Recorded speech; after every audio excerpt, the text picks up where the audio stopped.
আসসালামু আলাইকুম সবাইকে স্বাগতম জানাচ্ছি আজকের এই আইসিটি ক্লাসে। আজকের এই ক্লাসে আমরা দেখব কিভাবে সায়েন্টিফিক ক্যালকুলেটর ব্যবহার করে খুব সহজে ডেসিমেল যে কোনো সংখ্যাকে বাইনারিতে কনভার্ট করা যায়। তো আজকে আমরা ক্যালকুলেটর হিসেবে ব্যবহার করছি FX 570 এমএস। তুমি যদি 100 এমএস ব্যবহার করো তাহলে কিন্তু এমএস গুলা করতে পারবা।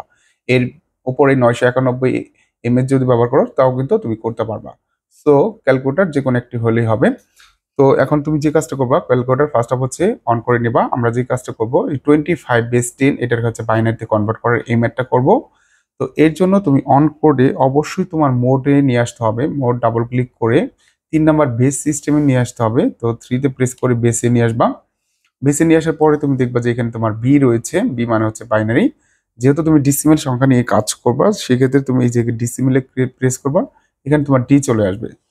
তো যেহেতু সংখ্যা 25 এটা দিয়ে তুমি ইকুয়াল চিহ্ন দিয়ে তোমার বাইনারি যেখানে রয়েছে সেখানে ক্লিক করবা। তাহলে বাইনারি মানটা খুব সহজে তুমি পেয়ে যাবা। এভাবে খুব সহজে তুমি যেকোনো বাইনারি সংখ্যা বের করতে পারো।